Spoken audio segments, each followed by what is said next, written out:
Alhamdulillah kita masih diberikan nikmat yang sangat besar sekali, yaitu nikmat bisa bernafas ya. Meskipun masalah hutang kita besar, tapi selama kita masih bernafas masih bisa diselesaikan. Nah, jangan sampai nanti nafas kita udah habis, hutang kita belum selesai. Nah, nanti urusannya ya di akhirat bayar dengan ibadah, kalau ibadahnya cukup. Nah, berarti kita bersyukur masih bisa bernafas untuk bisa menyelesaikan hutang-hutang kita. Nah, malam ini kita ditemani oleh pengusaha madu murni, yaitu Bang Arul, untuk bincang-bincang solusi hutang riba. Nah, kenapa kita ngundang nih pengusaha madu untuk ngobrol-ngobrol kita pada malam ini? Karena memang usaha itu ya bagian dari masalah penyelesaian hutang. Hutang itu kalau belum bisa bayar ya ditangguhkan, tetapi bukan berarti selesai. Tetap harus dilunasi gitu. Tetap harus dilunasi. Nah, lunasi hutang itu ya pakai uang, bukan pakai doa atau pakai apa gitu kan. Nah, gunanya penangguhan adalah supaya kita bisa mencari uang. Nah, kalau kita dikejar-kejar terus, ya gimana mau tenang, mau cari uangnya. Makanya Al-Baqarah 280 itu, jika yang belum mampu membayar hutang itu, ya minta penangguhan. Gitu. Supaya apa? Supaya dikasih jeda dulu. Perlu ada jeda. Karena hutang itu wajib dilunasi. Lunasinya pakai uang. Uangnya itu harus dicari. Carinya dengan tenang. Kalau carinya nggak tenang, ya malah nanti di tempat kerjaan malah dikeluarin. Banyak itu yang lagi kerja enak-enak karena nggak tenang, mikirinnya utang mulu, akhirnya kerjanya jadi nggak bagus, akhirnya dikeluarin. Mau jualan online, tapi dikejar-kejar utang, akhirnya HP-nya mati mulu, gimana mau jualan? HP-nya nggak aktif, gimana bisa jualan?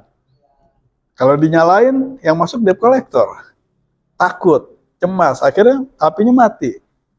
Nah, gimana mau jualan? Gimana mau dapat duit? Ya kan? Jadi tenang. Gitu. Terus apa? Mau ngobrol sama orang, menawarkan sesuatu, pikiran kita lagi ruwet.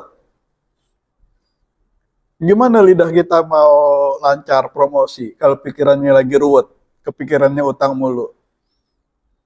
Ya akhirnya bukan nawarin sebuah produk, baik barang atau jasa, malah yang keluar dari mulut kita, daripada silaturahim kita putus, pinjam dong 100, kan gitu, malah berpantun.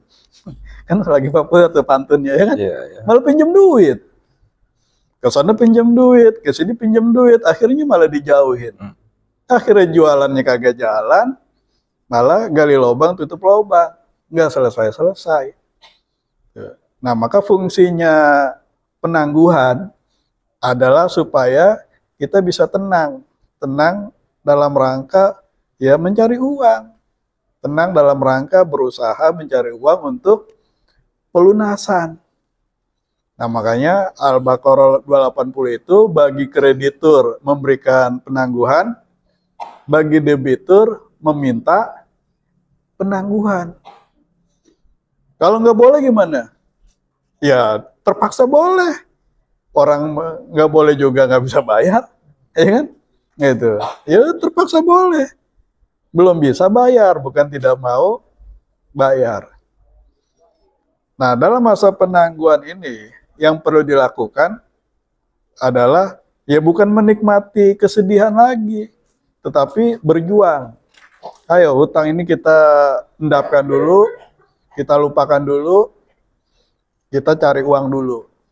Itu, nah, makanya sebagai bagian dari solusi hutang riba, itu adalah kita mencari, berikhtiar. Gitu. Berikhtiar untuk cari uang. Nah, makanya kita undang nih Bang Arul nih untuk menceritakan pengalaman beliau dalam berbisnis, apalagi bisnisnya ini juga memberdayakan ya. Yang saya lihat kan begitu, memberdayakan masyarakat atau komunitas yang mau sama-sama berbisnis. Mengapa Bang Arul ini memulai bisnis nih? Oke, siap Kak Eno. Bismillahirrahmanirrahim. Yang satu manggil Bang, yang satu manggil boleh ulang lagi. Assalamualaikum warahmatullahi wabarakatuh. Qalu subhanaka la ilma lana illa ma 'allamtana innaka antal alimul hakim. Hasbunallah wa ni'mal wakil, ni'mal maula wa ni'man nasir, la haula wa la quwata illa billahil aliyil azim. Sebelumnya saya mengucapkan terima kasih atas undangan dari Kak Eno beserta tim yang ada di sini semua. Mudah-mudahan silaturahim ini bisa terjalin dengan baik untuk jangka panjang. Bukan hanya jangka pendek kita bicara, tapi jangka panjang yang akhirnya banyak solusi-solusi yang bisa diberikan, bantuan-bantuan yang bisa kita terima ya. Tidak hanya secara material semata ya.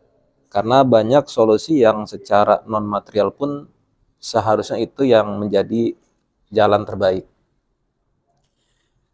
Baik, sebelumnya saya izin memperkenalkan diri dulu Kak Eno. Iya. Nama saya tadi sudah disebut oleh Kak Eno, nama lengkapnya Bahrul Ulum, biasa dipanggil Arul. Saya kurang lebih bekerja saat itu ya, yang sudah lewat hampir dari tahun 96, berarti sekitar 27 tahun kurang lebih. 27 tahun dan akhirnya memutuskan untuk beralih untuk menjalankan usaha sendiri dengan berbekal pertama pendidikan yang memang secara teori kita sudah pernah belajar di dunia bangku sekolah Kak Eno. Kemudian juga berbekal dari pengalaman, karena ketika belajar atau bekerja dengan orang lain itu di perusahaan, ya pada hakikatnya kita pun bisa mengambil pelajaran dari sistem yang diterapkan di perusahaan tersebut. Sekian puluh tahun bekerja, ya akhirnya memutuskan secara nggak langsung, wah ilmu saya udah cukup nih, gitu Kak Eno. Kurang lebih seperti itu.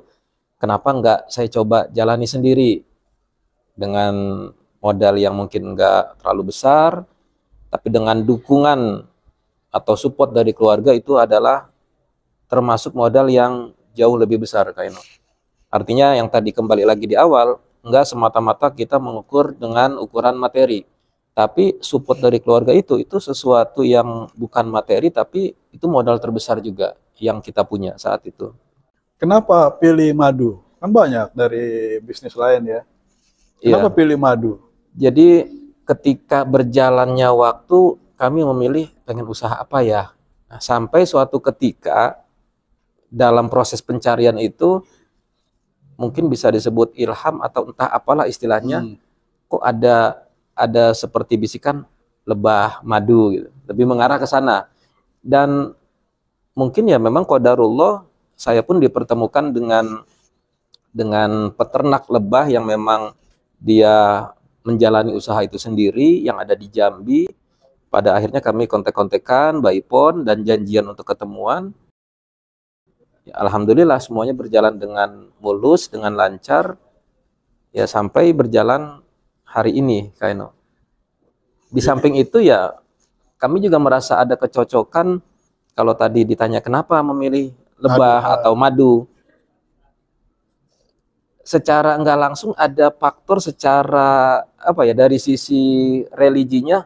Oh iya, di Al-Quran itu kan memang ada Allah yang istilahnya menciptakan madu tersebut lewat makhluk yang namanya lebah itu. Artinya secara nggak langsung saya tergantung ke Allah nih. Madu yang dijual atau lebah yang memproduksi itu semua milik Allah. Artinya ya nggak ada alasan untuk tidak bersyukur. Ini lebah atau madu bersumber dari Allah semuanya. Kurang lebih kayak gitu Kak Eno. Oh, jadi semangat bisnisnya ini dimulai dari filosofi ya? Iya, Apa kan ada yang orang mau berbisnis dimulai dari apa? Ibu kalau mau bisnis mulai dari mana, Bu? Hah? Dari modal. Nah, kebanyakan orang iya. mulai bisnis itu ya dari modal. Jadi mau bisnis apa nih? Mikirnya modal dulu. Hmm. Nanti jenis bisnisnya disesuaikan dengan modal yang ada. Akhirnya ke sono kemari nyari modal.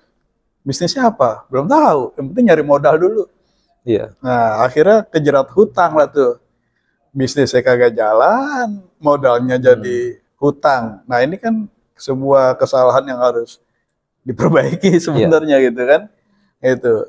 Saya tanggapi masalah modal. Iya, gimana? Jadi sesuai dengan tema yang saya lihat kan bagaimana memulai usaha Nah, tanpa riba gitu ya. tanpa modal hutang Tanpa riba. modal hutang yang memang mengandung unsur riba di dalamnya itu. Iya.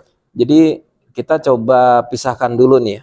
Dari tema tersebut ada dua kata kunci mulai usaha atau bisnis dengan riba nih ya. Kita sedikit coba samakan persepsi Kaino bahwa bisnis ini adalah satu kegiatan atau aktivitas yang melibatkan beberapa orang untuk mendapatkan yang namanya keuntungan. Ya, jadi konsep bisnis dimanapun pasti orientasinya keuntungan. Keuntungan, bukan Enggak, modal ya? bukan. Oh, Mencari tuh, keuntungan taruh. dulu nih. Ini Dicatat kita dulu, harus dicatat dulu nih. samakan persepsi. Catat Bu, bukan nyari modal, tapi nyari Keuntungan. untung. Nah, ini perlu poinnya nih. Iya. Meskipun pada perjalanannya ada orang yang akhirnya nggak dapat untung, dapatnya rugi. Itu kan sebuah proses. Proses. Tapi tetap mindset orang ketika berpikir bisnis, Iya. untung. Saya Cari pengen untung gitu. Nah, ini adalah kata kunci pertama nih. Nah, kata kunci kedua dari tema kita adalah riba. Riba ini kan sesuatu kelebihan atau penambahan yang memang kalau secara bahasa kasarnya itu di luar jalur syariat agama kita, Islam. Dan itu tidak diridhoi oleh Allah. Artinya tidak akan ada keberkahan kalau kita menganut atau menjalani yang sesuatu mengandung riba tadi. Nah, kembali tadi kalau bicara masalah modal, modal itu kan yang tadi di awal sekali saya bilang, kita nggak selalu bicara sesuatu yang manfaat itu dari segi materi. Ada hal-hal yang sifatnya non materi ternyata itu jauh lebih bermanfaat. Itu sebagai modal juga itu. Nah, itu termasuk modal juga. Dalam hal ini, kalau kita bicara modal, secara materi mungkin iya. Orang semua berpikir, iya saya butuh uang untuk modal.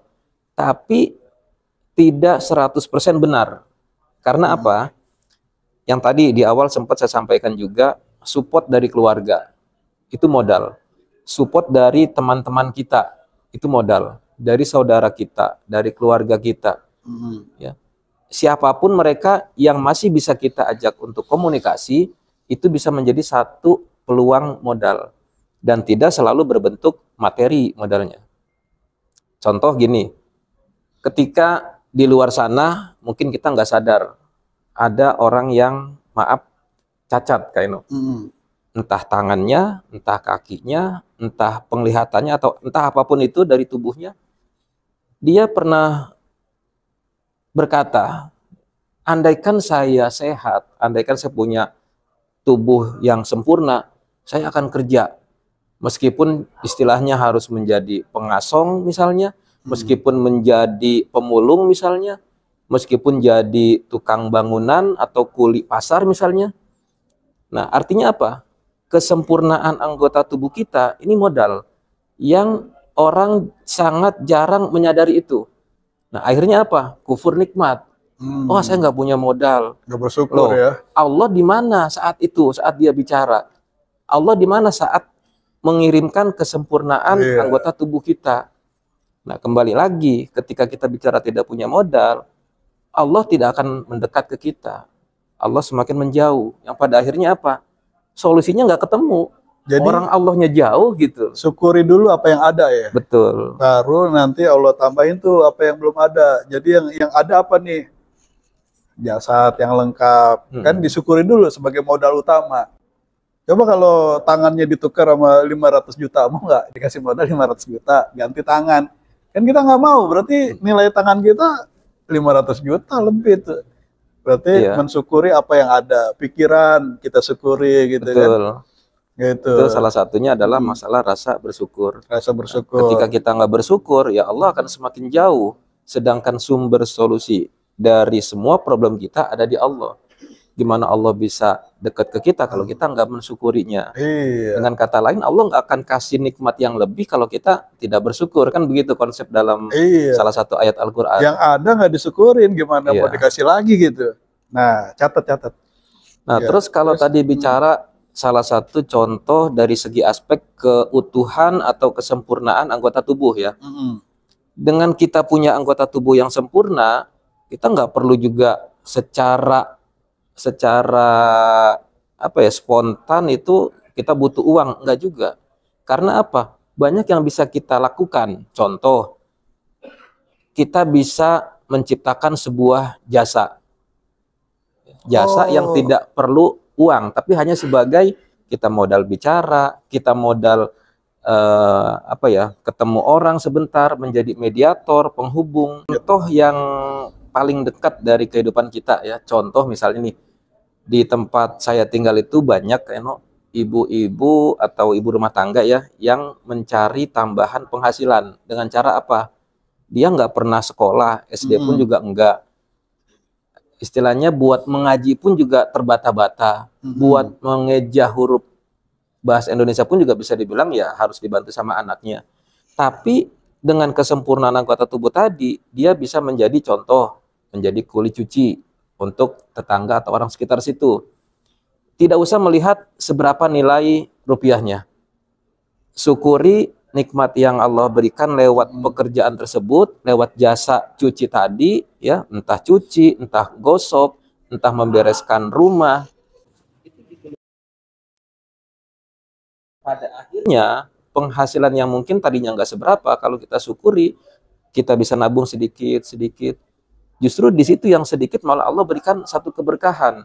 Kalau kita senang menjalankannya, kalau kita mensyukuri berapapun itu nilai rupiahnya.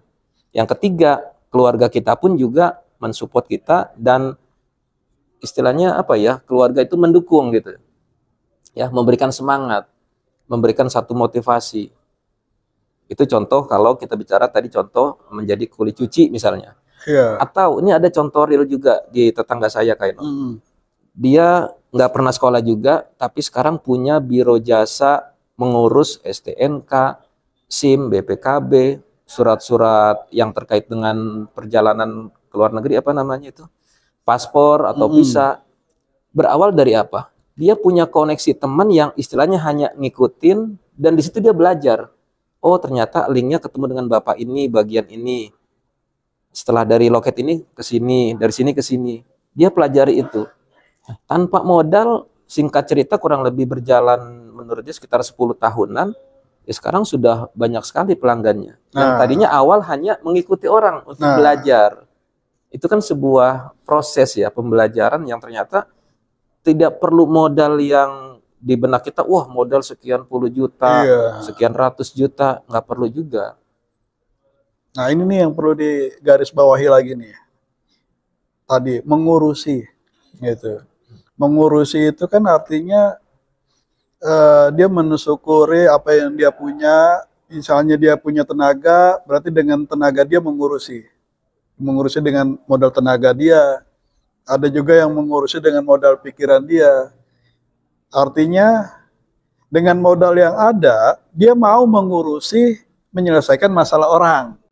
Nah, misalkan gini, tadi tuh yang tukang cuci, dia mau mengurusi persoalan yang dihadapi oleh ibu-ibu rumah tangga tuh. Begitu lihat cucian, pada stres. Nah, dibantuin tuh. Ini saya ngurusin deh cuciannya. Nah, kan mengurusi tuh.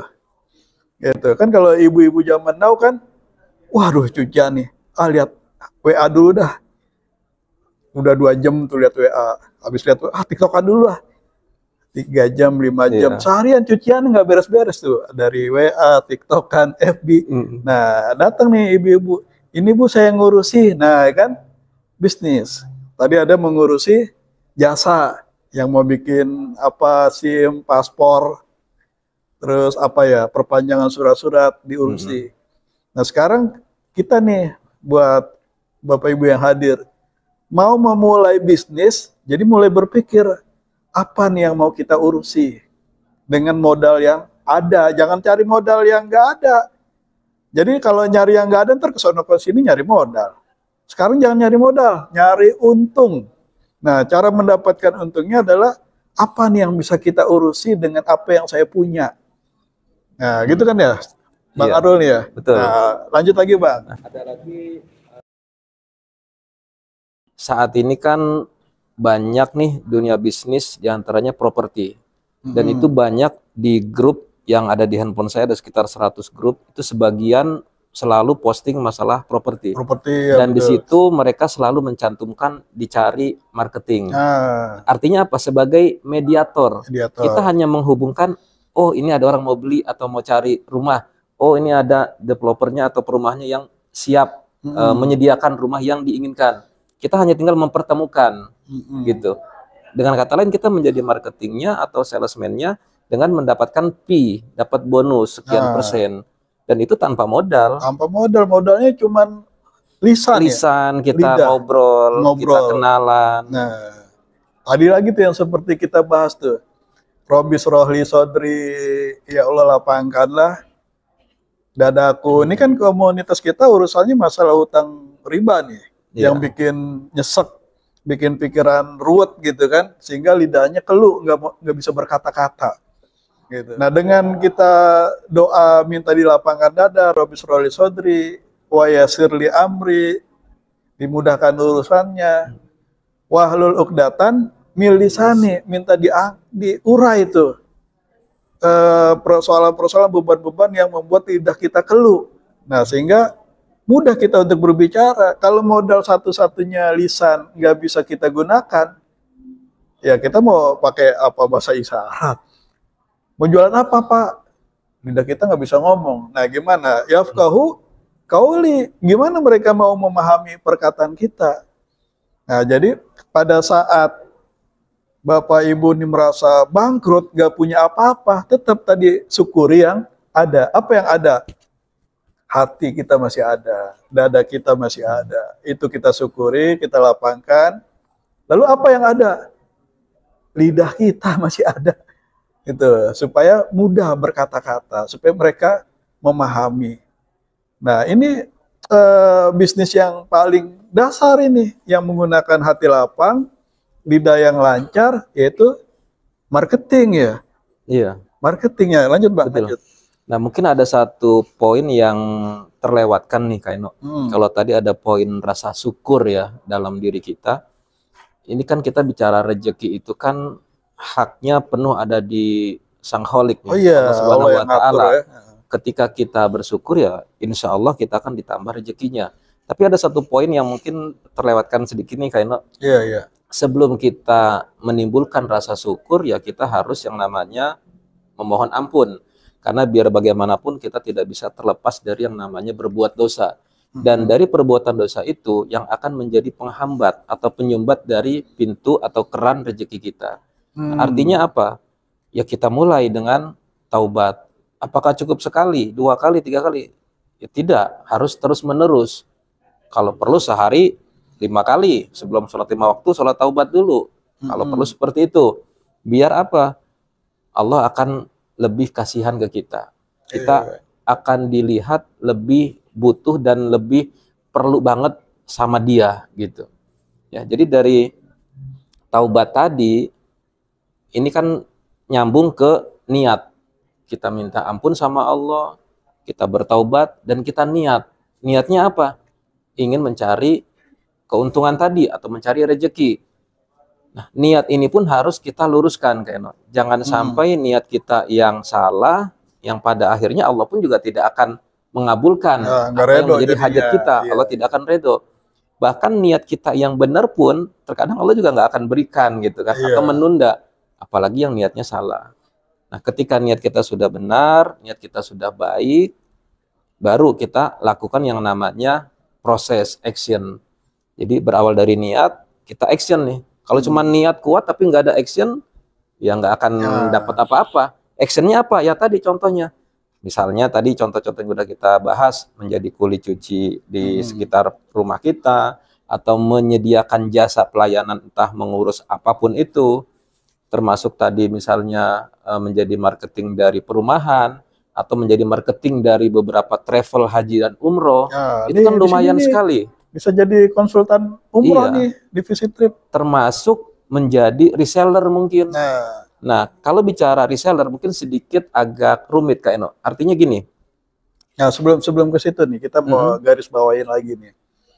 Jadi ketika kita lagi ruwet di masalah hutang riba nih, gue usah mikir, wah mau cari kerja apa nih, mau bisnis apa nih supaya bisa bayar hutang.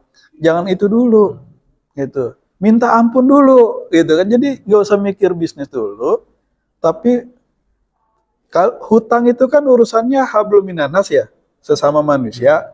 Kalau riba urusannya kepada Allah. Jangan mikirin urusan ke manusia dulu nih, gitu kan.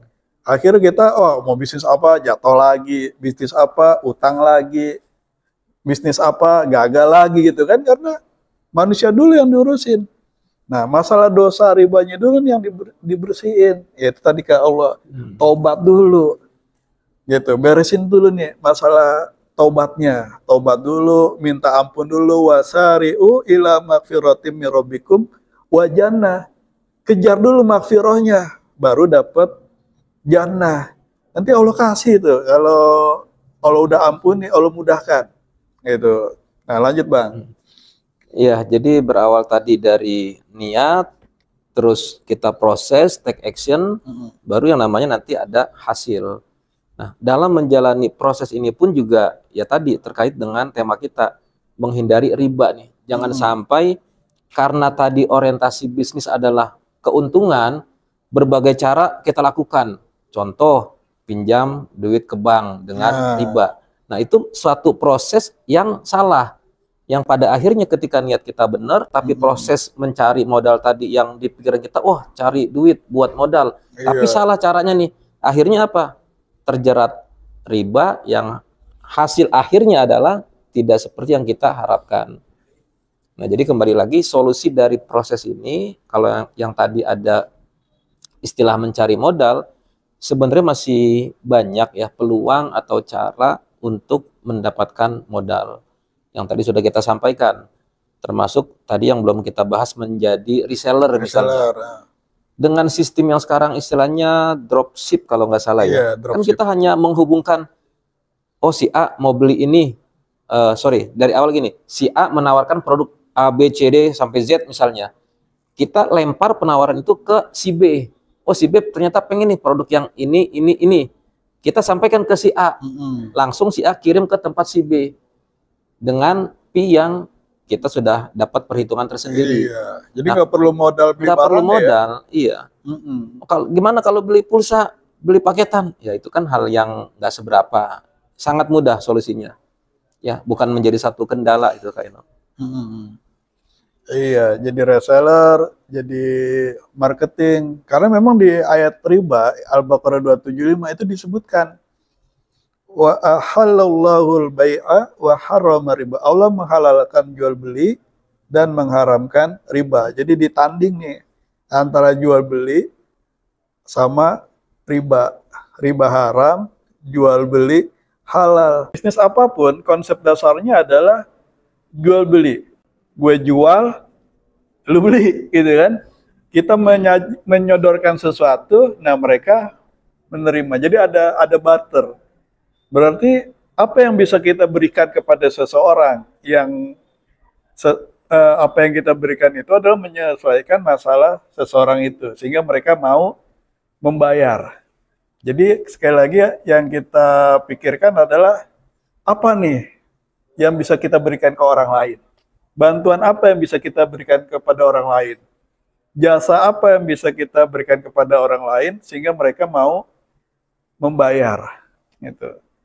Jual beli.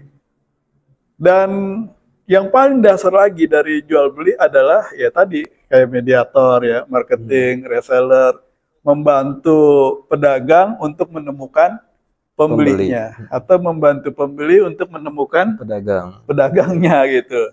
Nah, sehingga kita membantu menyelesaikan masalah jual beli itu. Nah, posisi kita bisa di situ. Jadi bukan lagi cari modal-modal, tapi cari untung-untung gitu. Nah, di balik kata untung, kan ada kata rugi nih Bang, ya kan? Iya. Kalau untung, kalau rugi gimana? Nah, nih kita mau tanya nih ke Bang Arul. Bagaimana mengatasi was-was atau rasa takut terhadap untung rugi ini? Kalau untung enak, kalau rugi gimana? Nah, kan namanya bisnis, pasti kalau nggak untung, ya rugi. Nah, bagaimana nih mengatasi kekhawatiran akan untung dan rugi ini? Iya, jadi berawal dari tadi kita bicara niat ya. Artinya kalau memang niat kita baik, insya Allah Allah akan selalu tunjukkan solusinya. Bahkan ketika kita mau mengalami kerugian pun, itu salah satu jalan dari Allah untuk proses pembelajaran kita. Bahwa hidup itu memang ya tidak semulus yang kita bayangkan. Selalu ada gelombang, selalu ada kelokan yang harus kita lalui. Kalau secara spiritual ya, kita tanamkan keyakinan bahwa Allah akan berikan jalan keluar dari setiap masalah yang kita hadapi. Kalau secara spiritualnya kayaknya. Tapi kalau secara manajemen keduniaan, ya kita harus mengelola keuangan yang ada. Contoh, kalau dalam perusahaan besar itu ada yang namanya manajemen resiko. Artinya disisihkan uang tuh untuk menghadapi satu kondisi yang tidak diinginkan.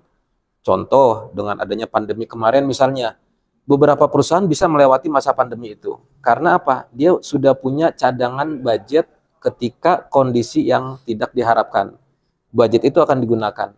Nah, begitupun kita ketika usaha, jangan untungnya dapat 100, kita habiskan bulan itu 100. Ya, itu tidak benar.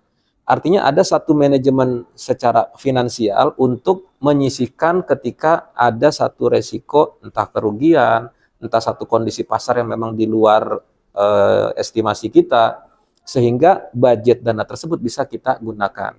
Iya, berarti menghilangkan rasa takut itu ya dengan ilmu ya. Pertama dengan ilmu, Dengan keyakinan ilmu, ke Allah. Keyakinan dan ilmu. Jadi kita harus belajar dulu gitu kan. Mau bisnis ya harus pelajari dulu sambil jalan sambil belajar. Kalau belajarnya kurang ya harus siap lebih banyak jungkir baliknya gitu kan. Tapi kalau belajarnya sudah cukup mungkin jungkir baliknya juga nggak begitu banyak. Dari Bapak Ibu ada yang mau nanya nih, silakan. Terus, ya sekali lagi pengalaman Bang Arul nih. Kenapa kok akhirnya ketemu? Udah saya pilih ngadu. Nah berarti kan ada apa ya? Cara kita memilih sebuah produk atau sebuah jasa yang ingin kita jalani kan gitu ya. Gimana Bang? Iya, jadi untuk bisnis itu kan kalau kita lihat ada yang skala besar, ada skala menengah, ada skala kecil. Artinya bisnis yang besar dapat untung besar. Contoh tadi jual beli properti, sekali dapat komisi itu memang berasa kan. Bisnis yang kelas menengah pun ada, yang kecil pun ada. Nah, sebaiknya kalau saran dari saya pribadi, ambil semua peluang yang ada, baik itu yang skala kecil, menengah, besar, ambil. Karena kita nggak akan pernah tahu dari pintu rezeki mana nih Allah akan berikan ke kita jalan keluarnya. Jadi nggak harus satu produk ya? Nggak harus. Jadi harus banyak multi choice ya. Kita jalankan semua peluang yang ada. Ada teman nawarin ini, jalanin. Ada teman nawarin ini, jalanin. Ada teman ngajak bisnis ini, jalanin. Sampai nanti akhirnya ketemu ya, yang mana nih yang kita lebih kan nyaman diwajibkan ya? untuk berusaha nih. Berusaha dulu Nah, ya. dari 2, 3, 4 atau 10 jalan yang kita jalani, kita nggak akan tahu Allah kasih dari pintu yang mana rezeki kita. Seperti itu, Kaino. Oh berarti nggak bisa pilih-pilih dari awal. Jalan aja dulu. Kalau cocok kita lanjut. Kalau kan bicara gitu. memilih, Nah, itu kita bicara berjalannya waktu, nanti Allah akan bimbing nih, oh kamu ternyata lebih cocok fokusnya ke sini. Yang ini sambilan aja, atau kalau perlu tinggalkan aja, gitu. Artinya nanti akan ada satu goresan di hati kita atau bisikan bahwa Allah akan bimbing kita nih. Kalau tadi konsep di awal kita taubat, kita syukur, itu kan terus akan ada keterikatan. Dengan berjalannya waktu pun ya kita akan terus dibimbing. Oh ternyata saya lebih nyaman di bisnis ini. hasilnya mungkin nggak terlalu besar kayak jual rumah, tapi saya bisa lebih tenang misalnya, atau relasi saya makin banyak, Iya, iya. atau saya ketemu banyak orang-orang soleh di perkumpulan ini, sehingga ibadah saya pun bisa lebih terjaga misalnya, ketimbang saya bisnis dengan jual beli mobil atau rumah, orang-orang level atas ternyata pergaulannya mungkin ya, tanda kutip, kurang baik atau entah apa, kan seperti itu. Tapi tidak semua juga orang yang di dunia yang tadi misalnya di bisnis mobil atau rumah itu tidak baik, bukan seperti itu ya pengertiannya. Artinya dengan berjalannya waktu Allah yang akan tuntun hati kita untuk memilih yang mana gitu. Nah, pada awalnya kita jangan memilih. Karena apa? Keterbatasan ilmu kita, keterbatasan wawasan kita, ya udah kita jalanin semua. Nanti Syukuri biar tadi ya, syukuri, betul. syukuri yang ada. Nanti biar Allah yang akan membimbing kita untuk memilih yang mana setelah kita jalani semua itu. Jangan pilih-pilih, yang ini kecil nih untungnya. Cari lagi yang lain yang untungnya gede. Akhirnya kagak dapet. Pilih lagi, Iya. cari lagi. Akhirnya nggak dapet. Akhirnya nggak action kan. Milih-milih gitu. Jadi yang datang duluan atau yang ada ya kita tadi Jalani konsepnya, aja. Jalani, syukurin nanti sampai pada akhirnya ketemu nih. Mana yang memang lebih, karena Allah akan mudahkan kalau udah rezekinya pasti Allah mudahkan tuh. Saya pernah baca satu hadis tuh, kullun muyasarun lima khuliqalahu. Segala sesuatu itu dimudahkan kalau memang udah jadi rezekinya. Tapi kalau memang sulit ya nggak usah sampai di apa yang ngoyo, akhir kita terjebak lagi, jatuh lagi. Ya alhamdulillah banyak yang sudah kita dapatkan pada malam ini dari acara. Ini ada yang ketinggalan nih, acaranya ngopi solusi. Kopinya kagak ada. Tapi nggak apa-apa, air putih mungkin lebih sehat. Nanti kita lanjutkan lah kalau mau ngopi setelah kita tutup dulu perbincangan kita ini. Mudah-mudahan yang sedikit ini jadi berkah, yang sepele obrolan kita ini juga mudah-mudahan bisa diambil manfaatnya. Ya, akhir kata terima kasih. Wassalamualaikum warahmatullahi wabarakatuh. Waalaikumsalam warahmatullahi wabarakatuh.